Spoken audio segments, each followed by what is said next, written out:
Okay, I'm going to go over a simple regular expression pattern that will allow you to get a single line of text between the summary comments. And the first thing that we're going to do is we're going to look at the summary before we actually get into the pattern. And the first thing that you'll notice in the summary is that each line has a various amount of space before the actual content. And then afterwards you have 3 forward slashes, and that will always stay the same in each line. And after that you have an optional single space. You can actually add more than one space into the summary, but I'm pretty sure Visual Studio will format it to a single space again. So we're just going to account for 0 or 1 spaces right here for each line. And then afterwards we've got the opening and closing pointy braces and the word summary in between. And that pretty much stays the same. We will use the escape character to represent these braces here in the pattern. Okay, next up we've got something similar, except that we've got text in here instead of just the word summary. And we will use the any character to represent this text here, because the any character will represent anything that is not a new line character. And so it'll represent anything up to here. And then there's a new line character, and then it will just stop.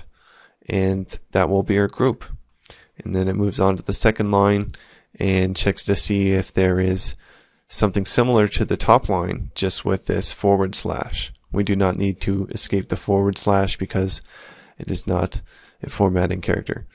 And then we've got another new line. So let's take a look at the pattern.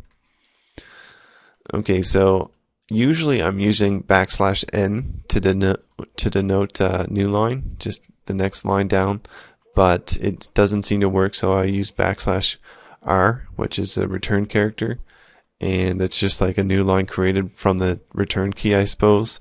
I don't know why the \n wasn't working for me, so I just decided to use \r. And in our case, we're going to be using character defined space and new lines. If we don't want to, we can just ignore pattern whitespace and use actual spacing characters. So I'll try to do that later on. Okay, so the first thing that I'm doing in the pattern is setting 0 or more space characters. After that, we've got our 3 forward slashes, and then 1 or more space characters. Or sorry, 0 or 1 space characters. And that's what the question mark stands for in our case, is 0 or 1. And then I've got backslash in the bracket, and then backslash in the bracket on the closing bracket, so we can represent these brackets as actual text, and then the word summary in between them. And then \r to represent the next line down, and well, not necessarily represent the next line down, but say that there has to be a return character here for it to yield or to match. And then I've got I've got the exact same thing I have up top, just with the text group and without the summary text. So let's take a look at this group here. Of course, I've got named capture, so I'm using question mark in the brackets and the name. And then I'm using period and 1 or more, the 1 or more quantifier, just to represent everything except for a new line character. And from what I've read, the any character will represent anything but the new line character, and it doesn't actually say that it's not going to represent the return character. It just says \n in most cases, but I do believe that the return character is excluded from its representation because it's quite evident in my case. And okay, pretty much the same thing as the top line here on the bottom line.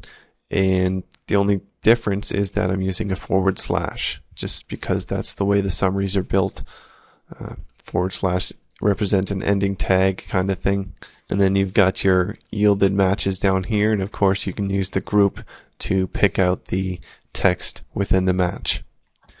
Okay, so I'm now going to attempt to use actual white space instead of character denoted white space. So I'm going to disable ignore pattern white space. I'm going to hit search, and you'll notice that I've just completely crippled my pattern because I'm using white space characters, and it's also using the actual white space generated by the text box when we're doing stuff. So I'm going to have to remove all of the character denoted white space and replace it with actual white space.